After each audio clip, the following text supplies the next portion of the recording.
एक शो आता है अनुपमा। इस शो का नाम अधिकतर लोगों ने सुना ही होगा। हम यही जानने के लिए और आपको ये बताने के लिए वीडियो कर रहे हैं कि आखिर ये क्या फिनोमेना है। 9 मई को अचानक से सोशल मीडिया पर स्टॉप रूइनिंग अनुपमा ट्रेंड करने लगा, यानी अनुपमा को बर्बाद करना बंद करो। आजकल के समय में कई सारे ट्रेंड्स फर्जी होते हैं। कई बार पीआर कंपनियां एक्स्ट्रा माइलेज के लिए इस तरह के स्टंट करती हैं। Any publicity is good publicity. मगर अनुपमा के खिलाफ जो ट्रेंड चले वो ऑर्गेनिक लग रहे थे, क्योंकि ये ट्वीट्स शो के मेकर्स की फजीहत करने वाले थे। 9 मई के एपिसोड में अनुज और अनुपमा की शादी दिखाई जानी थी, मगर लोगों को इस एपिसोड के कई एंगल्स से दिक्कत है। लोगों ने ट्वीट कर कहा कि मेकर्स ने छोटे स्केल की शादी दिखाई। उनका मानना है कि मेकर्स ने ऐसा इसलिए किया क्योंकि ये 2 उम्रदराज लोगों यानी कि मिडिल एज वाले लोगों की शादी है। दूसरा तबका अनुपमा और अनुज की मेहंदी डिजाइन से आहत है। उन लोगों का कहना है कि अनुपमा ने अपने हाथ पर होने वाले पति के साथ साथ अपने पिछले ससुराल वाले लोगों के नाम क्यों लिखवाए हैं। वहीं अनुज ने अपने घर वालों की जगह अनुपमा की बा का नाम अपने हाथ पर मेहंदी से क्यों लिखवाया। जनता गुस्साई हुई है कि एक ठीक ठाक शो चल रहा था, मेकर्स ने उसे भी बर्बाद करना शुरू कर दिया। मगर मसला ये है कि लोगों के लिए अनुपमा इतना बड़ा मसला क्यों है।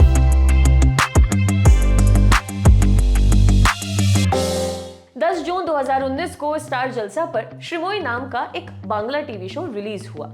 इस शो को बंगाल में खूब पसंद किया गया। 2.5 साल तक टीवी पर चलने के बाद ये शो 19 दिसंबर 2021 को खत्म हो गया। ये श्रीमोई नाम की एक गृहिणी की कहानी थी। श्रीमोई को पता चलता है कि उसका पति उसे चीट कर रहा है। ऐसे में वो अपने पति से तलाक लेकर अपने हिसाब से लाइफ जीना शुरू करती है। कुछ ही समय में वो सफल बिजनेस वुमन भी बन जाती है। इसमें इंद्राणी हल्दर ने टाइटल कैरेक्टर प्ले किया था। श्रीमोई की पॉपुलैरिटी को देखते हुए मेकर्स ने इसे अलग अलग भाषाओं में रीमेक करने का फैसला लिया। श्रीमोई के टीवी पर चलने के दौरान इस शो को हिंदी, मराठी, तमिल, तेलुगु, कन्नड़ा और मलयाली भाषाओं में बनाया गया। इस टीवी शो के हिंदी वर्जन का नाम है अनुपमा।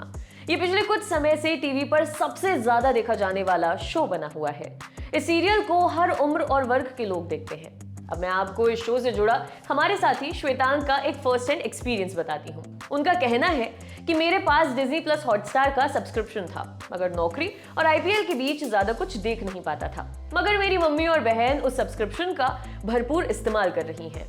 जिस प्लेटफॉर्म पर स्टार वॉर्स फिल्म सीरीज पड़ी हुई है, मार्वल की तमाम फिल्में उपलब्ध हैं, ट्रू डिटेक्टिव, द वायर और शर्नोबिल जैसी चर्चित सीरीजों की भरमार है, वहां मेरे घर वाले डिज्नी प्लस हॉटस्टार का इस्तेमाल अनुपमा देखने के लिए कर रहे हैं। इन शॉर्ट, उनका कहने का मतलब ये है कि अनुपमा को लोग भारी संख्या में देखते हैं और वो बड़े लॉयल किस्म के फैंस हैं।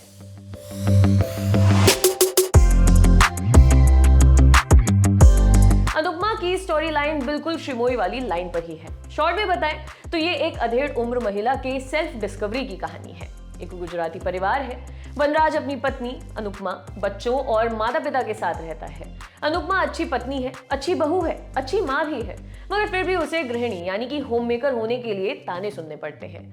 परिवार की बात पर कान न देते हुए वो अपने काम में लगी रहती है। एक दिन उसे पता चलता है कि वनराज अपनी कलीग काव्या के साथ प्रेम में है। पहले तो ऑब्वियसली अनुपमा का दिल टूटता है। वो वनराज से अलग हो जाती है, अपनी लाइफ अपनी शर्तों पर जीना शुरू करती है। उसका सपना डांस एकेडमी खोलने का है। उसके लिए काम शुरू कर देती है। ठीक इसी समय उसकी मुलाकात अपने कॉलेज फ्रेंड अनुज से होती है। अनुज कॉलेज से अनुपमा को पसंद करता था, बट कभी बता नहीं पाया। वो अनुपमा की हेल्प करता है। अनुपमा को अनुज की फीलिंग्स के बारे में पता चलता है।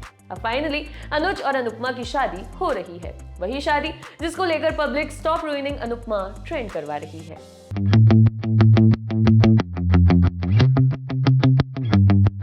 दुनिया भर की वेब सीरीज जो आप खूब चाव से ओटीटी प्लेटफॉर्म्स पर देखते हैं वो विदेशी टीवी शोज हैं।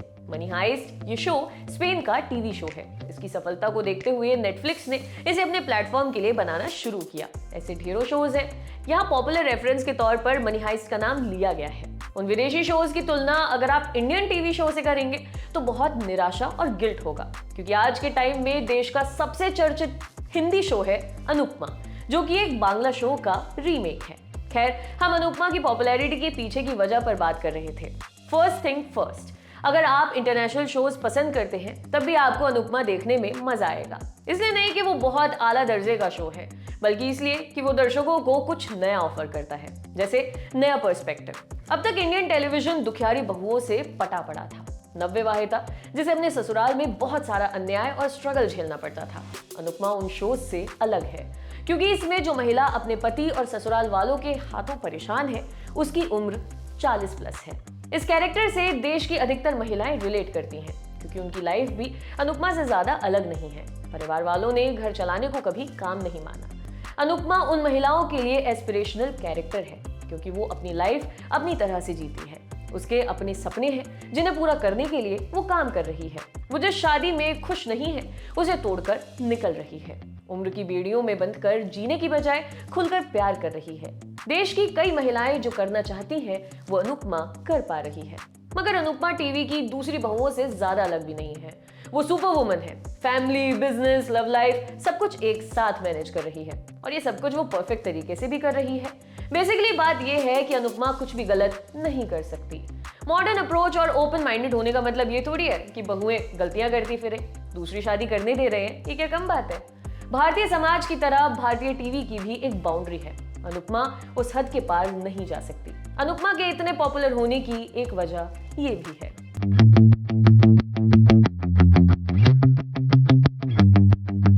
अनुपमा में Rupali Ganguly title character play करती हैं। उनके साथ इस शो में सुधांशु पांडे और गौरव खन्ना प्राइमरी रोल्स में दिखाई देते हैं।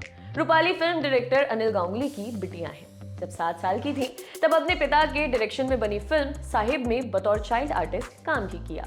आगे वो अंगारा और 1997 में आई फिल्म 2 आंखें 12 हाथ जैसी फिल्मों में दिखाई दी थी। फिल्मों में उन्हें कुछ खास सफलता नहीं मिली। इसके बाद रूपाली ने टीवी करना शुरू किया। वो इंडियन टीवी के 2 सबसे चर्चित शोज में लीड रोल्स कर चुकी हैं। रूपाली ने स्टार प्लस के हिट शो संजीवनी में डॉक्टर सिमरन का रोल किया था। आगे वो साराभाई वर्सेस साराभाई जैसे कल्ट शो में मोनिशा का रोल करते हुए भी दिखाई दी थी।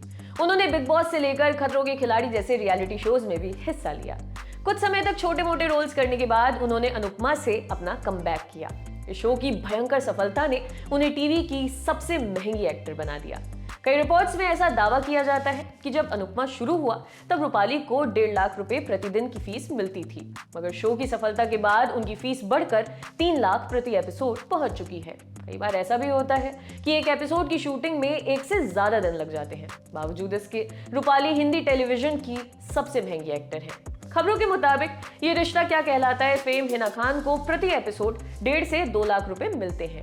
बनू में तेरी दुल्हन वाली दिव्यांका त्रिपाठी की पर एपिसोड फीस है 1 से 1.5 लाख रुपए। वहीं रूपाली की समकालीन रही साक्षी तंवर को एक एपिसोड के लिए 1.25 लाख रुपए की फीस मिलती है। जो भी रकम हमने आपको अभी बताई है इसकी पुष्टि नहीं हो सकी है।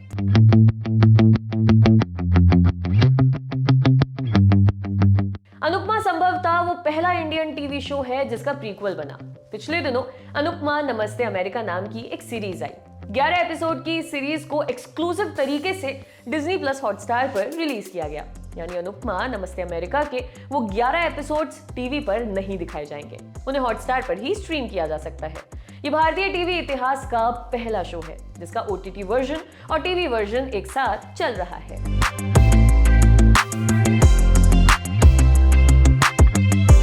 किसी भी चीज के कल्चरल इंपैक्ट को मापने का जरिया यह है कि उसके बारे में कितनी बात होती है। जैसे अभी एवेटार 2 का पहला टीजर रिलीज किया गया है। 2009 में आई एवेटार दुनिया की सबसे ज्यादा कमाई करने वाली फिल्म थी। उसे एवेंजर्स एंड गेम ने दूसरे नंबर पर धकेल दिया, मगर एवेटार उतनी प्रभावशाली फिल्म नहीं बन पाई जिसके बारे में बात होती रहे। जहां तक सिनेमा का सवाल है तो एवेटार को ना ही फैंटेसी फिल्मों में रेफरेंस पॉइंट के तौर पर इस्तेमाल किया जाता है और ना ही साइंस फिक्शन की दुनिया में उसको ज्यादा पूछा जाता है। आपने फिल्म के सीक्वल वाले बज़ से पहले भी उसके बारे में ज्यादा बातें नहीं सुनी होंगी। ना ही सोशल मीडिया के मीम वर्ड में उसकी धाक है। हाँ, कुछ हॉलीवुड फिल्मों में उसका जिक्र मिल जाता है। हम अनुपमा की बात करते करते एवेटार 2 तक पहुंचे। इसका मतलब ये नहीं है कि हम इन दोनों चीजों की तुलना कर रहे हैं। एवेटार 2 का जिक्र उदाहरण के तौर पर किया गया है।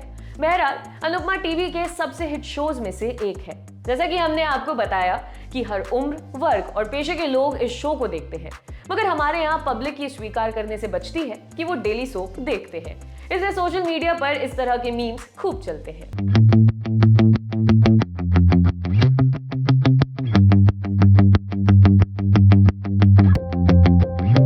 आज के समय में मीम्स का हिस्सा होना ये दर्शाता है कि पब्लिक को अनुपमा में इंटरेस्ट है, उन्हें शो के बारे में बात करने में मजा आता है। मीम्स आमतौर पर उन्हीं चीजों पर बनते हैं जिनके बारे में ज्यादा लोगों को पता हो। मगर देखने वाली बात यह होगी कि अनुपमा समय की परीक्षा को पास कर पाती है या नहीं। अनुपमा हर रात 10 बजे स्टार प्लस पर प्रसारित किया जाता है। इस शो को डिज्नी प्लस हॉटस्टार पर भी स्ट्रीम किया जा सकता है। आपके लिए रिपोर्ट तैयार की थी हमारे साथी श्वेतांक ने। मैं हूं अर्शदा। देखते रहिए लंदन टॉप सिनेमा। शुक्रिया।